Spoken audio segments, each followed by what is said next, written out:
Yeah, hey, good afternoon. I'm Pierre Kill, Open Remote. I wanted to give actually a follow-up of the talk which was held by Eric last year here on a pilot we're doing in Sporenburg, Eastern Docklands in Amsterdam, about grid congestion and engaging households. And we think it works, but I'll share a bit more about it in a minute. Bit of background: Open Remote, we are 100% complete open source in general IoT platform, basically targeting equipment manufacturers and system integrators, as well as governments and NGOs who are using our software. The picture I would almost say for you that's probably obvious. So we have pieces like the protocols, the integrations, the layers where you can unify your objects and add all kind of logic to it. And towards the application side, we have a library of web components which allows front-end developers to quickly make bespoke apps for end users or integrators. And as a company, we support that towards integrators and manufacturers with services. To give you a bit of idea of some of the customers or users of Open Remote, just quickly going through. The first one is the city of, or actually Nottingham City Council, which use our software for optimizing the energy production and consumption on their sites, including V2G charging. Volkerwest as a Dutch entity use Open Remote for control of smart lighting in a public space. K2 Systems is a German equipment manufacturer who does mounting materials for solar panels, and in snow-rich areas they add weight sensors to it to measure the snow loads, and the reason for that is the risk of panel breaking or micro cracks, and therefore the lifetime or the production rates are decreasing. The fourth one is Military Police in the Netherlands, use it for forecasting and measuring passenger flows on the airports, and the reason of it is to predict queues on the checkpoints so that they can flexibly move people around to prevent queues, basically in the end. Alliander, Stedin, I'm sure you heard the names before. Two Dutch DSOs. I'm going to talk about it in a minute. They're using it, or we're using it for congestion management there. And Digita is a Finnish company who does power line monitoring in icy regions, Finland, and the risk of the power lines breaking.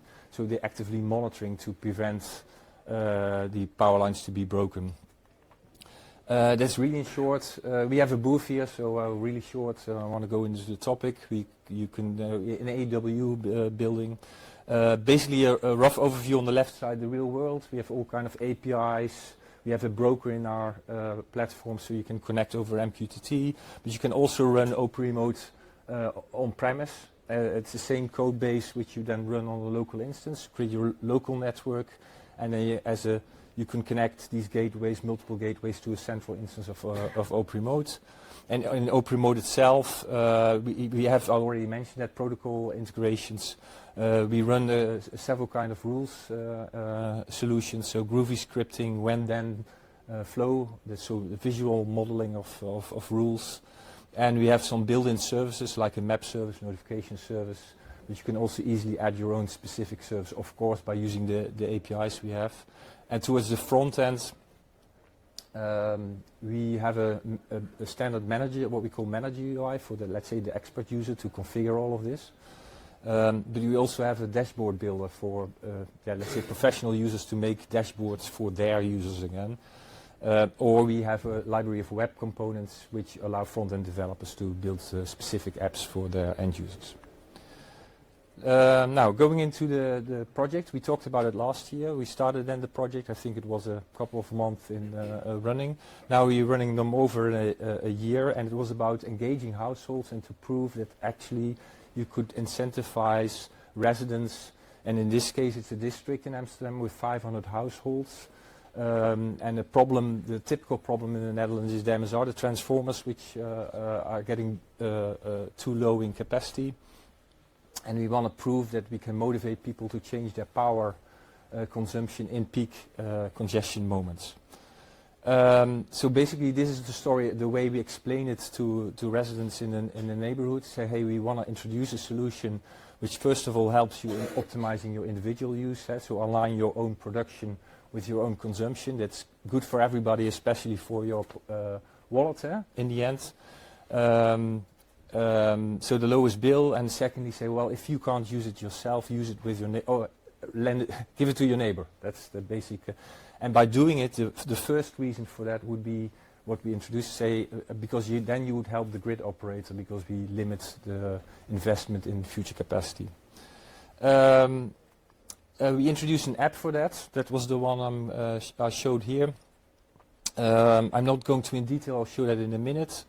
But I wanted to show what the results are. And what we're seeing here is we have 71 active participants.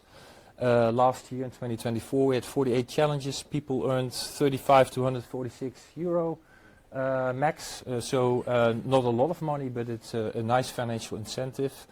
And this is a graph showing for a typical day what actually happened, because the big question is, of course, what did we actually reach? And what we did measure is that with manual interventions, people were actually, we actually were able to see that on average we had an 8.5 kilowatt hour reduction just by these people, just by on average 15 people joining, just by manual intervention, so only the manual side. So that obviously says, well, that was quite promising. So we said, hey, the obvious next step is start adding automation in a scalable way. So that's what we're looking at now in the next step. But also add things like dynamic tariffs. So if you can say, hey, you make use of my dynamic tariffs, then obviously we can enhance the benefit for users. And as of January 1st, energy sharing peer-to-peer. If you're okay, I'll leave the question to the end. Then I'm in the 10 minutes. As of January, the peer-to-peer is allowed in the Netherlands. So now we're also working with an energy provider to see whether we could actually arrange that for people, and that would strengthen and seeing whether that could coincide with avoiding congestion. So the next step, two things which we're doing. First of all, we're looking at automation and adding that to the app we currently have.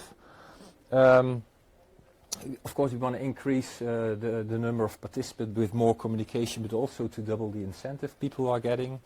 And in terms of automation, to just give you some feeling what we think could be realistic. It's not just add up these numbers. That's not what I'm trying to do here. But imagine there are about 20 home EV users in that one district. We have 13 public chargers there. If you could reduce power with 5 kilowatt with 5 cars charging in a peak moment, then that's 25 kilowatts. If you assume that there's no heating and heat pumps here, but in the other districts we're now extending to, so we're going to extend to 3 or 4 districts. If you would switch off the heat pump for an hour, people probably wouldn't notice. We're going to talk about it. And typically 5 kilowatts, that's also 25 kilowatts. And the last one, that's what we want to experiment, because it creates a lot of hassle, is that or noise, let's put it like that. People are buying home batteries and trading and doing all kind of stuff. So from a network operator point of view, we want to figure out how can these batteries be actually beneficial for the DSO. So the 50 times 500 watt delivering back in a moment would also be 25 kilowatt. Just give you some idea what we might achieve. Quickly the app, because if you haven't been here last year, so this is what the app does for users. The 1563 is your own consumption real time in seconds even. The green indicates there's nothing wrong with the neighborhood. If there's something wrong, obviously you're not looking at the app, but it will tell you that there's something wrong here. But the real thing is that you will receive a push notification 15 minutes ahead of that, inviting you to join the challenge. And if you then press the push notification, you'll end up on this page, and you're being asked, hey, do you want to join the challenge? And I said, why not? And the challenge means you get a personalized target. So in this case, I got a 600 watt target. And then you go to this view, and there's a clock ticking. The green circle is actually going around in every 6 minutes. And it's green because I'm below the 600 watts. And in a period of an hour, you can maximum earn 10 points. So where does the automation, so we already had this, where the automation now comes in is here in the tips and actions, or the tips and tricks, or however you would call it. And in this case, as we have a connected home battery, as an example, actually, as people have allowed it, they can put in settings, say, hey, I agree that you use my home battery in these cases if I join a challenge. In this case, it says, hey, we're actually discharging your battery with 660 watts. And you can say, well, stop discharging, I don't want it. So you can always overrule the action. And you can imagine that we could do the same with EV charging or your thermostat, for example. Once completed, you get feedback on how many points you earned. And of course, there's something like trophies, as we call them. So you have an overview of the points you've earned, and there's an exchange rate, so you can always see how much money you actually earned, and that's being handed out on a yearly basis, which we now did for the first time. So that's the first part, automation. And the second part we are looking into now, we're also going to do that is let's say, looking at the multiple methods to motivate self-consumption or energy markets or whatever we call it. The first one is obviously the grid congestion, which I explained what we are doing. But there are other aspects in this which we gradually want to add and see whether they can enhance the solution or how they potentially could conflict, and then try to find a solution as well. Then the first one after grid congestion, or the second one, is then the dynamic energy tariffs.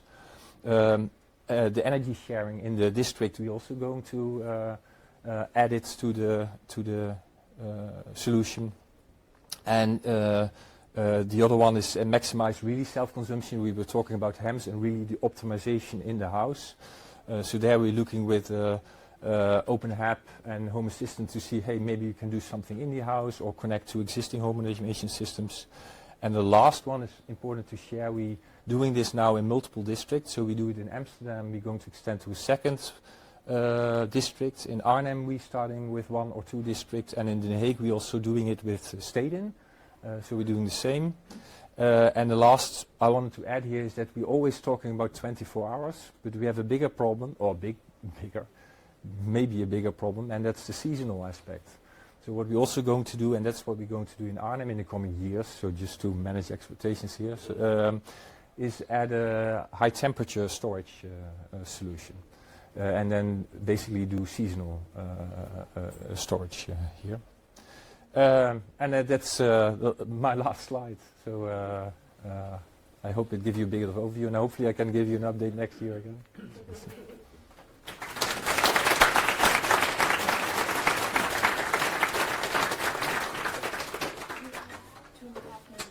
Oh, there was one question there. The first question for me was, when you showed the slide about reduction in kilowatts, can you give a bit of a reference on how much is 15 kilowatts reduction or something? So the capacity of the transformer is 1,000. So 8.5 is 1% less. So that doesn't sound much. And the way we did it, if that's the that's not much, but it's promising if you look at all the other things you could potentially add. For all these households that joined the trial, they required a house battery? No. So the numbers here are without any automation. So just push notification, hey, please one use, and people actually, and we were positively surprised, they actually run to whatever. Hey, why does my 2,000 watt come from? Turn on the cappuccino device or whatever, and they actually seem to do that already manually. So of course it doesn't last over time, but maybe a bit. I mean, novelty does wear off, but maybe you'll still have some people who are happy to go on doing when they get a surprise like that. Yeah. On the back of the previous talk, for the automatic control, have you assessed S2, EEBOS, Matter, and so which one you might yes, but there are 14 or 15 now. So, and the thing we are in favor of, don't get us wrong, we want to have a standard. But the problem is that, not the problem, our challenge is that we need to scale today. And there isn't. So we're looking for a way how can we get 150 people on board. So that's why we didn't do automation, because then everybody can join. And now the next step with the automation, we're looking at eNode to integrate with eNode, because we offer all the integrations. Just being pragmatic, and we hope that S2 comes. No, yeah, because nobody has them. Not nobody. exaggerate. And on the other hand, we're looking at because the early adopters, the Home Assistant and Open App users. Because in Arnhem, for example, we have already quite a few Home Assistant users. So they can be the early adopters to be the promoters in the neighborhood. Thank you very much. That's You're welcome.